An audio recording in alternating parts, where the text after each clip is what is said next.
안녕하세요. 왕보원입니다.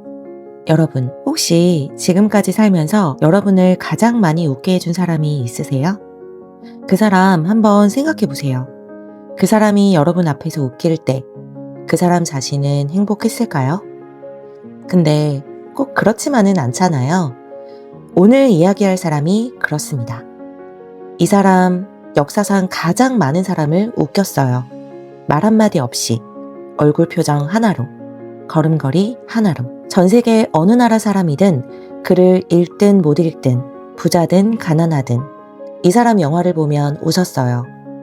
근데요, 이 사람 본인은 평생 자기 자신을 사랑하지 못했어요. 우울증이 있었고 공황장애가 있었습니다. 영화 한 편 끝날 때마다 혼자 방에 들어가 며칠씩 아무것도 못했어요. 어머니가 미칠까봐 두려워했습니다. 자기도 미칠까봐 두려워했어요.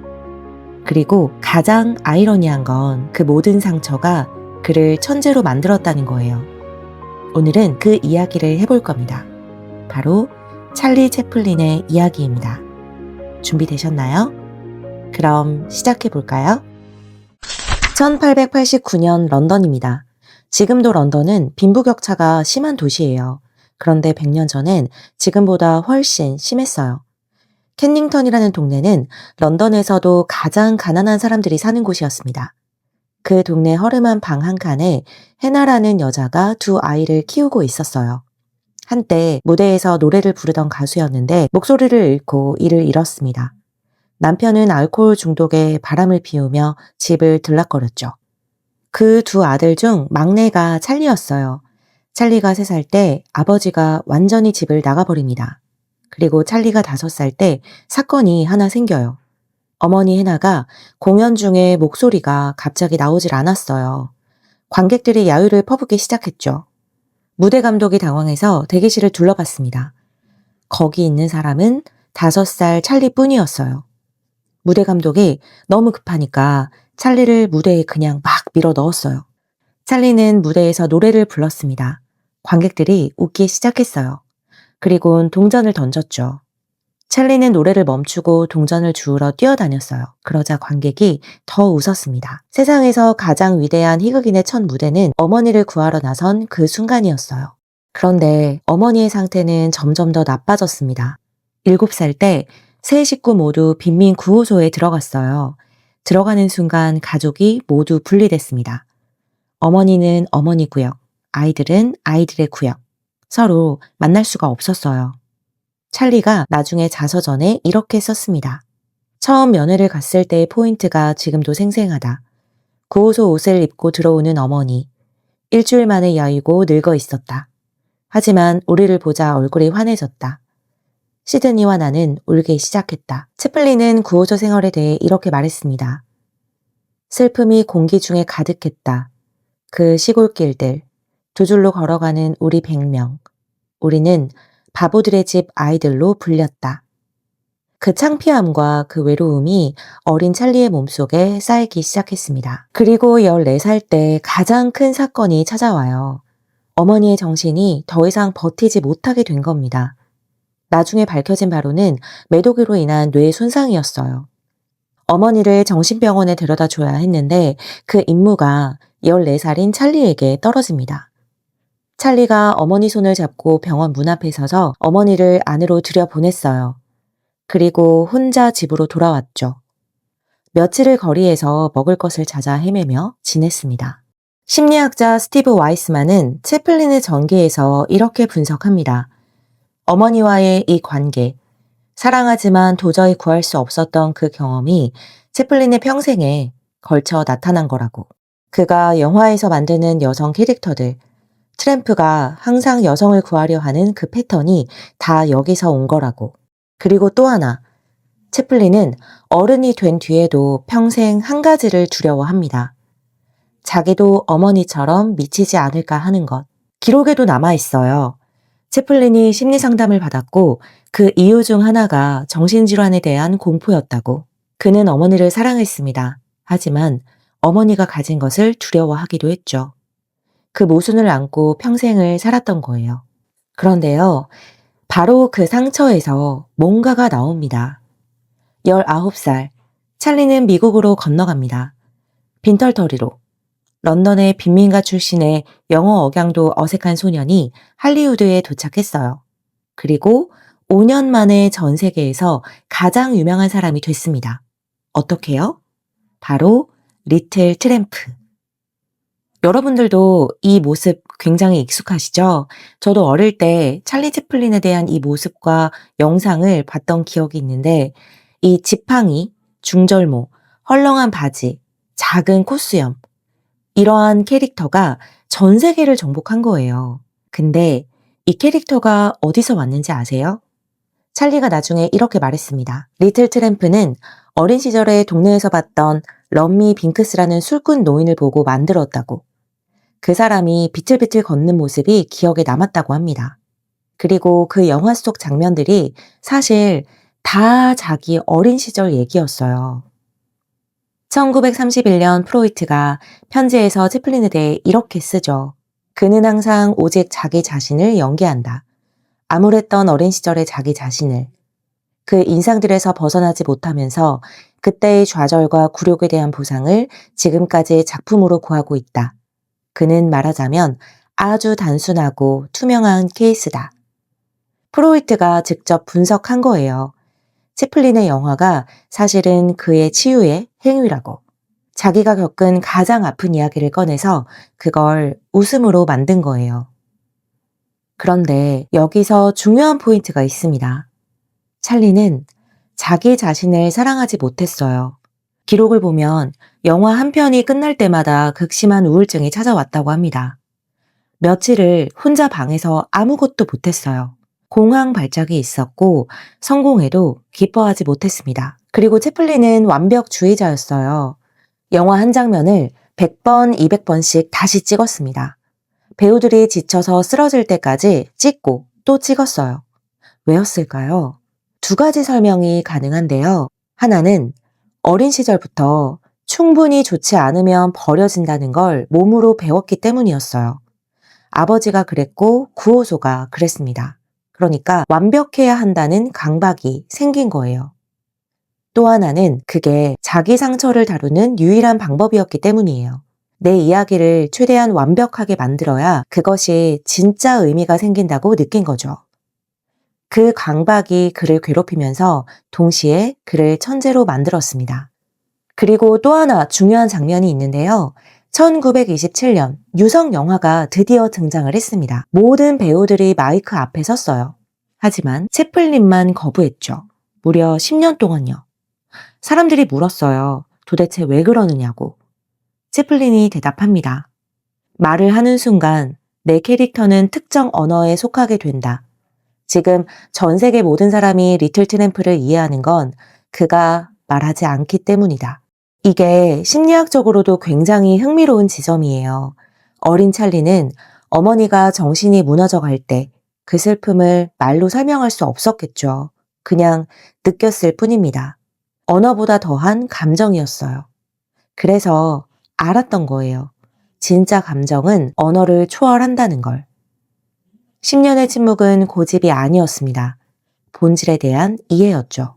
근데 이 사람의 이야기가 여기서 끝나면 그냥 어떤 한 인간의 성공 스토리일 뿐이에요. 하지만 찰리 채플린에겐 또 다른 면이 있었습니다. 어린 시절 극심한 가난을 겪었기 때문에 그는 평생 가난한 사람들 편이었습니다. 노동자 권리를 이야기했어요. 전쟁을 반대했고 자본가들을 영화에서 풍자했습니다. 그리고 1940년 아직 미국이 2차 대전에 참전하지도 않았을 때 히틀러를 정면으로 패러디한 영화를 만들었습니다. 친구들이 말렸어요. 지금 이 영화를 만들면 위험하다고. 하지만 채플린은 만들었죠.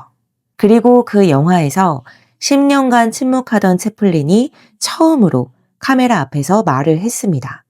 바로 독재자를 닮은 이발사가 연단에 서서 하는 6분짜리의 연설이었죠. 세상에 맞서 처음 목소리를 낸 그 장면이 역사상 가장 위대한 영화 속 연설 중에 하나가 됐습니다. 내용의 일부를 전달해 드릴게요.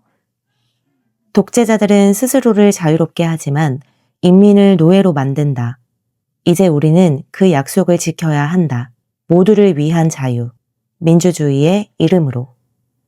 10년을 침묵한 사람이 처음 한 말이 이거였습니다. 채플린이 웃음으로 세상을 바꾸려 할수록 세상의 누군가가 그를 무너뜨리려 했어요. J. 에드거 후버. FBI를 48년 동안 이끈 남자였고 미국 역사상 가장 강력한 권력을 가졌던 관료 중 하나였죠. 이 사람이 채플린을 눈의 가시로 봤어요. 왜냐하면 채플린이 계속 불편한 말을 했기 때문이에요. 가난한 사람들 편을 들었고 자본가들을 풍자했습니다. 전쟁에 반대했고 노동자 권리를 이야기했어요. 냉전시대 미국에서 이런 말을 하면 한 가지 딱지가 붙었습니다. 공산주의자. 후버는 채플린을 공산주의자로 의심했어요.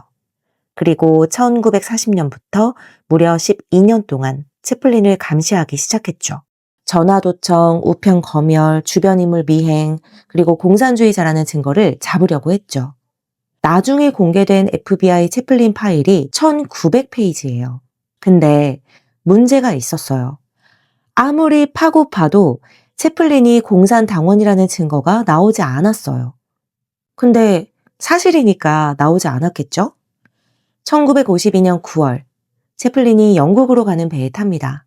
런던에서 새 영화 시사회가 있었거든요. 배가 대서양 한가운데 있을 때 미 법무부가 성명을 발표했습니다. 찰리 채플린의 미국 재입국 허가를 취소한다. 63살의 채플린은 그렇게 미국에서 쫓겨났습니다. 35년을 살았던 나라에서. 채플린의 반응이요? 그는 분노하지 않았습니다. 그냥 스위스로 갔어요. 제네바 근처 작은 마을에 집을 샀습니다. 아내 우나 그리고 8명의 자녀와 함께. 그리고 거기에서 25년을 더 살았어요. 여기서 심리학적으로 중요한 포인트가 하나 있습니다. 채플린의 어린 시절을 생각해보면 사실 쫓겨나는 게 처음이 아니었어요. 구호소에 맡겨졌고 어머니에게서 분리됐죠. 그리고 아버지에게서도 버려졌습니다. 그러니까 미국에서 쫓겨나는 것도 어떤 의미에서는 이미 알고 있던 익숙한 감각이었어요. 이미 여러 번 버려진 사람은 또 버려질 때 다르게 버팁니다. 그는 무너지지 않았어요. 그냥 걸어갔습니다. 리틀 트램프처럼. 채플린이 어머니를 미국으로 데려온 건 1921년이에요. 그때 어머니는 이미 치매가 심했습니다.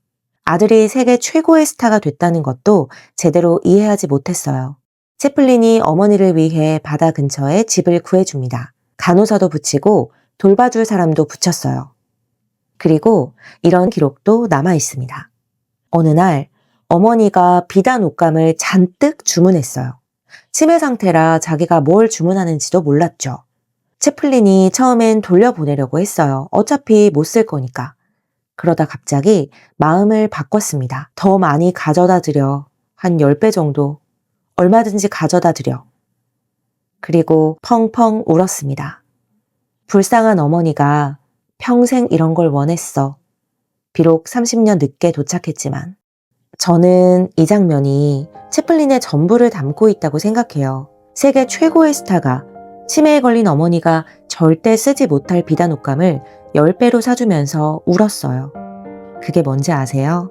자기 자신을 사랑하지 못한 사람이 유일하게 사랑을 표현하는 방식이었습니다. 자기한테는 해주지 못한 걸 어머니한테 해준 거죠. 심리학에 이런 개념이 있습니다. 상처를 받은 사람이 그 상처를 처리하는 방식이 몇 가지가 있어요. 어떤 사람은 그 상처를 완전히 닫아버립니다. 감각을 차단하는 거예요. 어떤 사람은 그 상처 안에 갇혀버려요. 평생 그 고통 속에 사는 거죠. 그런데 아주 드물게 세 번째 방식이 있습니다. 그 상처를 꺼내서 다른 사람을 위한 무언가로 만드는 것. 채플린이 그랬습니다. 빈민 구호소에서 창피를 당했는데 그 창피를 영화로 만들었어요. 어머니 때문에 울었는데 그 울음을 웃음으로 만들었습니다. 아주 많이 외로웠는데 그 외로움으로 전 세계 외로운 사람들을 위로했죠. 여기에 하나의 깨달음이 있습니다. 완벽하게 행복한 사람은 사실 다른 사람의 고통을 잘 이해하지 못해요. 구멍이 있는 사람이 다른 사람의 구멍이 무엇인지도 볼 수 있습니다. 채플린이 그토록 많은 사람들을 웃길 수 있었던 건 그가 행복했기 때문이 아니었어요. 그가 오히려 가장 깊이 아팠기 때문이었습니다. 그 아픔이 공감이 됐고 그 공감이 웃음이 된 거였죠. 1972년 채플린이 82세가 됐어요. 그때 아카데미가 명예상을 주겠다고 연락을 합니다. 쫓겨난 지 20년 만에 미국에 다시 들어갈 수 있게 된 거예요. 채플린은 긴장하는 마음으로 무대에 오릅니다. 그런데 기립박수가 멈추지 않았어요. 무려 몇 분 동안 멈추지 않았는지 혹시 아세요? 12분 동안 멈추지 않았습니다. 영화 시상식의 역사상 가장 길게 기립박수가 멈추지 않았던 시간이라고 하네요. 그 순간 채플린의 눈빛을 당시 기자들이 이렇게 묘사를 합니다. 경이로움의 표정, 그리고 뭔가 무한한 후회가 담긴 눈. 무한한 후회. 뭘 후회했을까요? 어머니를 더 일찍 구하지 못한 것? 35년을 살았던 나라에서 쫓겨난 것? 아니면 평생 자기 자신을 사랑하지 못한 것? 아마 다였겠죠. 그리고 5년 뒤 1977년 크리스마스 아침입니다. 채플린은 스위스 자택에서 잠을 자다 세상을 떠났어요. 88세였죠. 1889년 런던 빈민가에서 태어난 소년, 5살에 어머니를 구하러 무대에 올라갑니다. 14살에 어머니를 정신병원에 혼자 데려다 줬어요. 19살에 아무것도 없이 미국으로 건너왔어요. 세계 최고의 스타가 됐지만 영화가 끝날 때마다 혼자 방에서 무너졌습니다. 63살에 나라에서 쫓겨났지만 그래도 그는 포기하지 않았습니다. 저는 이 이야기에서 한 가지를 계속 생각했어요. 채플린은 사실 자기 자신을 사랑하지 못했습니다. 그건 사실이에요. 근데 그가 만든 것들은 사랑으로 가득했습니다. 리틀 트램프. 가난하고 외롭고 아무것도 없지만 어떤 상황에서도 다시 일어나 걸어가는 그 캐릭터. 그 캐릭터가 사람들에게 말하는 게 뭔지 아세요? 너만 이런 게 아니야. 나도 힘들었어. 그렇지만 나도 이겨낼 수 있었어.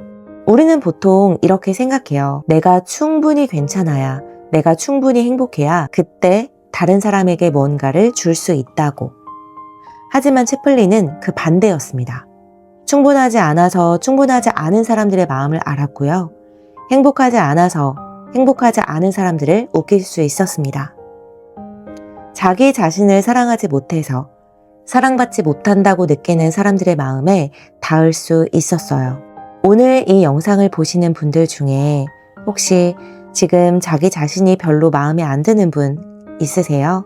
스스로를 충분히 사랑하지 못한다고 느끼는 분 있으세요? 채플린 이야기가 그분들한테 이렇게 말해주는 것 같습니다.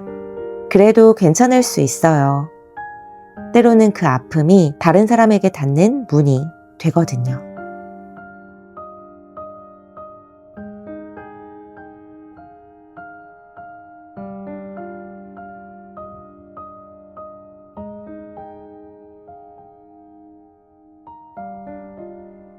오늘 이야기도 재밌게 들으셨다면 좋아요와 구독 부탁드리고요.